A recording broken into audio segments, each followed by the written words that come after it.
Friends, आज हम आप बात करेंगे जी फ्रंट लोड वॉशिंग मशीन की कि जब वो बिल्कुल पानी ना ले या फिर पानी बहुत ज़्यादा लीक करे, उसका सिस्टम जो है वो मुसलसल पानी जो है वो लीक किए जा रहा हो। और देखें, जब इसके ट्रे हम यहाँ पे खोलते हैं तो यहाँ पे पानी बिल्कुल ना आए या फिर यहाँ पे मुसलसल पानी आता जाए, तो आपने मशीन को कैसे ठीक करना है, तो आज मुकम्मल सोल्यूशन आपको देंगे और आप के लिए बहुत आसान हो जाएगा इसको ठीक करना। आप देखें, मशीन को हमने घुमा लिया है। घुमाने के बाद आपने क्या करना है, ये जो इसके पीछे पाइप लगे होते हैं तो इस पाइप को पहले आपने खोल लेना है। तो ये बहुत आसान है, आप कोई भी स्क्रूरेज लेके या कोई जो है वो तोता प्लायर या जिसको ग्रिप प्लायर कहा जाता है वो लेके आप इसको खोल सकते हैं आसानी से। इसके अलावा आपके पास देखें, ये पाइप अगर इस तरह होगा तो इसके ऊपर भी एक अक्सर ये फिल्टर लगा होता है, वो आपने चेक कर लेना है। अगर वो फिल्टर ख़राब है, उसमें गंद फंसा हुआ है, तो ये मुमकिन हो सकता है कि इसी की वजह हो कि वो पानी नहीं ले रही है। अब जब पानी नहीं ले रही होती तो अक्सर यहाँ पे भी एक फ़िल्टर लगा होता है, मैं आपको दिखा देता हूँ। अब यहाँ पे देखें, ये एक जो है फ़िल्टर यहाँ पे आपको नज़र आ रहा होगा।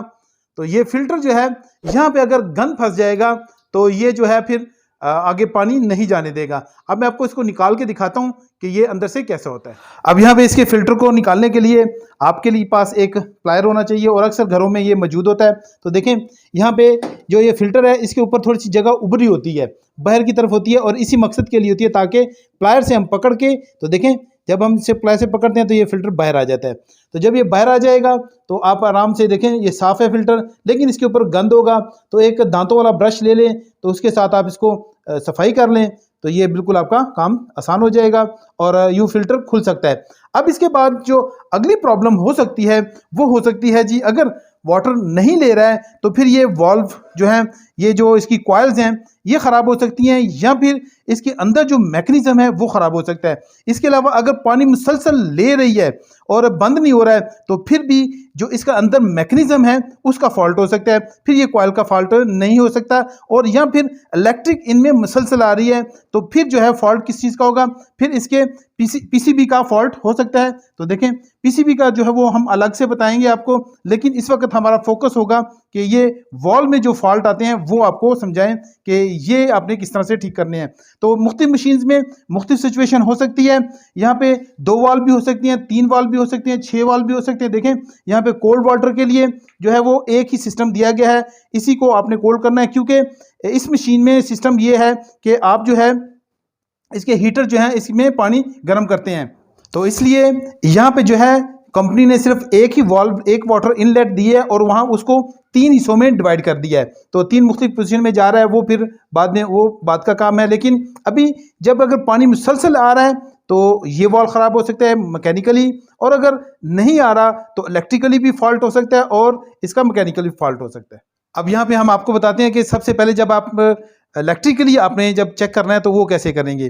तो इसके लिए आपके पास मल्टीमीटर होना चाहिए और या फिर टेस्टर होना चाहिए। दोनों सूरतों में आप कर सकते हैं, लेकिन मैं कैसे करेंगे वो मैं आपको बता देता हूँ। तो आपने क्या करना है कि मशीन को स्टार्ट कर लेना है। जैसे कि मशीन स्टार्ट कर लिया है, उसका कोई भी एक फंक्शन भी स्टार्ट कर लें और उसका प्ले बटन दबा दें, जैसे कि मैंने दबा दिया है। तो देखें, यहाँ पे अब तमाम वॉल्व्स पे हम जो है वो एसी इलेक्ट्रिक चेक करेंगे। तो देखें, जब हम इसको चलाते हैं, लगाते हैं, तो यहाँ पे कुछ भी नहीं आ रहा है। इसके बाद हम देखेंगे अगला वाला, तो यहाँ पे भी कुछ नहीं आ रहा।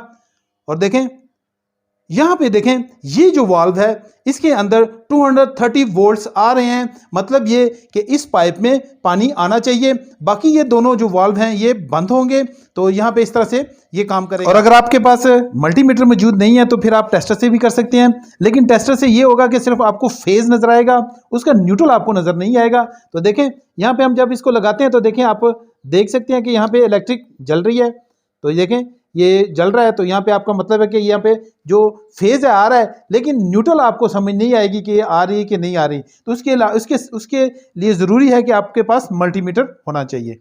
अब अगर आपने ये वाल्व खोलने हैं तो अगर मल्टी वाल्व लगे हुए हैं तो कभी भी डायरेक्ट ना खोलें, बल्कि उनके ऊपर मार्क करें, मार्किंग, क्योंकि देखें ये भी ब्लू कलर है, ये भी ब्लू कलर है, तो ये मुख्तलिफ पोजीशन पे क्योंकि वाटर जा रहा होता है।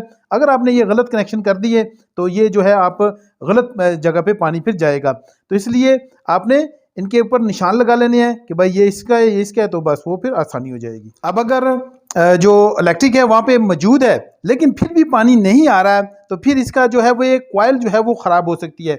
और कॉइल को चेक करने के लिए आपके पास फिर से मल्टीमीटर होना चाहिए। तो मल्टीमीटर से आप कॉइल की रेजिस्टेंस वैल्यू इसकी चेक करेंगे कि इसकी रेजिस्टेंस वैल्यू कितनी है और क्या आ रही है। तो देखें, जब हम इसको चेक करते हैं तो ये 4.3 या 40 किलो ओम्स इसकी वैल्यू शो कर रहा है। अब दूसरे की भी चेक करते हैं तो सेम ही होनी चाहिए तकरीबन। तो देखें ये सेम ही है, यानी कि 4.40 किलो ओम्स होगी, तो ये बिल्कुल ठीक होगा। तो उसके बाद अगर फिर भी पानी नहीं आ रहा है तो फिर इसका मतलब है कि ये मैकेनिकली जो है वो अंदर से गंदा है, ख़राब है, या कुछ चीज़ ख़राब हो गई अंदर, तो फिर उसको हम चेक करेंगे। तो आज हम इसको आपको खोलना सिखाएंगे कि आपने इसको खोलना कैसे है, क्योंकि अक्सर ये बहुत डिफ़िकल्ट होता है और मुश्किल हो जाती है इसको खोलना।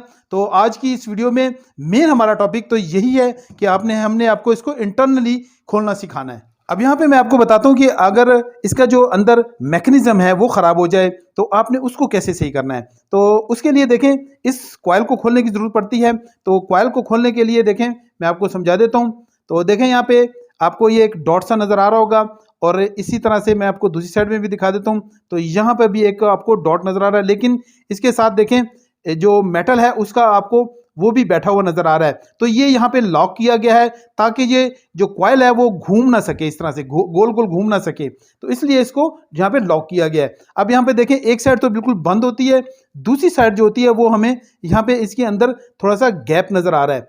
तो देखें, यहाँ पे गैप नजर आ रहा है। अब इस गैप में क्या करेंगे हम, हमारे पास कोई भी फ्लैट स्क्रू ड्राइवर, या देखें मेरे पास तो इस वक्त टेस्टर ही हाथ में मौजूद है, तो टेस्टर के साथ ही कर लेंगे क्योंकि हो जाता है इसके साथ। तो थोड़ा सा हम जोर दे देंगे। तो जब हमने जोर दिया, और जोर देने से ही देखें इसके नीचे चला गया है। अब जब जोर देंगे, लेकिन आपने क्या करना है, इसको तोड़ना नहीं है, जोर बहुत ज़्यादा नहीं देना, वरना तो आपका जो अंदर वाला प्लास्टिक है वो टूट जाएगा। तो इसलिए आपने बिल्कुल स्लोली आपने पुश करना है। अब ये इस तरफ से पुश किया, फिर इसके देखें दूसरी साइड पे अंदर डाल दिया। देखें ऐसा ऐसा इसको स्लोली ऊपर की तरफ पुश करें, फिर ये काफ़ी आगे बाहर। तो अब आप अपने हाथ से इसको बराबर का जोर लगा के बाहर की तरफ खींच लेना है। तो देखें थोड़ा सा जोर से आएगा लेकिन निकल जाएगा। अब निकल गई, कॉइल निकल गई है। अब इसका मैकेनिज्म जो है वो हमने खोलना है। तो मैकेनिज्म को कैसे खोलेंगे, अक्सर ये देखें, अगर तो आप वर्कशॉप में काम करने वाले हैं तो फिर तो आपके पास एक प्रॉपर टूल होना चाहिए, और इसका प्रॉपर टूल की मैं अलग से वीडियो बना के दिखा देता हूं, लेकिन वो अलग वीडियो होगी और उसमें मैं पूरा इसका जो मैकेनिज्म है, जो टूल है, वो बनाना सिखा दूंगा। अब यहाँ पे मैं सिर्फ आपको इसको खोलना सिखाता हूँ। जो नॉर्मली घरों में होते हैं वो कैसे खोल सकते हैं, क्योंकि अक्सर ये आसानी से खुल भी जाता है और कभी कभार नहीं भी खुलता है। जब नहीं खुलता तो फिर आपके पास प्रॉपर टूल होना चाहिए। तो क्या होगा, अगर आपके पास ये देखें नोज प्लायर हो, तो नोज प्लायर है तो फिर आप आसानी से इसको खोल सकते हैं। तो देखें यहाँ पे मैं आपको दिखा देता हूँ। जब हमारे पास नोज प्लायर है तो हमने देखें एक इस साइड पे डाला और दूसरा इस साइड पे डाला। तो देखें जब हम इसको जोर देंगे, थोड़ा सा प्रेस करेंगे नीचे की तरफ और जोर देंगे, और देखें जब खोलेंगे तो घुमाया, तो देखें ये खुल गया। कभी कभार ये नहीं खुलता है, और ये जो है प्लास्टिक जो है वो सारे जो इसके साथ कट्स लगे हुए हैं ये सारे ख़राब हो जाते हैं। जब ये लूज़ हो गया फिर आप आराम से आसानी से हाथ से खोल सकते हैं। और देखें जी, ये चीज़ें इसके अंदर होती हैं, तो खुल गया। अब यहाँ पे देखें इसके ऊपर डायफ्राम होता है। तो ये देखें, ये एक जो रबर है और एक प्लास्टिक आपको नज़र आ रहा है, ये डायफ्राम है। इसके बारे में मैं मुकम्मल अगली वीडियो में बता दूंगा। इसके साथ देखें यहाँ पे एक पिस्टन होता है, और इसके अंदर एक देखें ये स्प्रिंग होता है। तो इन तीनों चीज़ों को आपने निकाल लेना है, और इनको क्या करना है, ये जो जितना भी पार्ट है और ये वाला, इसको अच्छे से ब्रश से साफ़ कर लें। और इस सारे हिस्से को आपने क्या करना है, किसी चीज़ से सफाई नहीं करनी। अगर रबर वगैरह है यहाँ पे, अगर तो ये डैमेज है तो फिर तो ज़रा मसला हो जाएगा, लेकिन अगर ये बिल्कुल ठीक है और इसके ऊपर सिर्फ स्केल्स हैं तो स्केल रिमूवर में डाल दें आप। केमिकल होता है, अक्सर टॉयलेट्स वगैरह जो साफ़ करते हैं उसके लिए भी वो इस्तेमाल होता है, तो उसमें डाल दें, या अच्छा आपके पास क्वालिटी वाला है तो उसको ले लें।